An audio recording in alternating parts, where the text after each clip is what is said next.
তেওঁৰ সৈতে মোৰ দূৰত্ব বহুত নাছিল। একেটা কোঠাৰ দুটা চুক মাথোন। তথাপিও অতিক্ৰম কৰাৰ সাহস যে কাৰো নহ'ল। মানুহ কেনেকৈ ইমান নিৰ্বিকাৰ হ'ব পাৰে? আগত মই আছিলোঁ ইপাহ সিপাহ ফুলত উৰি ফুৰা এজনী চঞ্চল পখিলা, আৰু এতিয়া কাৰাবন্দীৰ নীৰৱতাৰ আৱৰ্তন। কাৰ বাবে, কিহৰ বাবে মই এতিয়ালৈকে ইয়াতে ৰৈ আছোঁ? কি কৰিম ইয়াত? সকলো দেখোন গুচি গৈছে ইয়াৰ পৰা। মই আচলতে কি? এতিয়াও যে ৰৈ আছোঁ কাৰ অপেক্ষাত, কিহৰ অপেক্ষাত? মই দেখোন অকলশৰীয়া।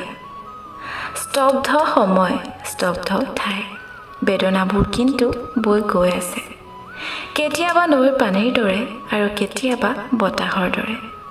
নেলাগে তোমাৰ মৰম, নেলাগে তোমাৰ প্ৰেৰণা। তুমি বিহীন এই জীৱন অকলশৰে পাৰ কৰিম।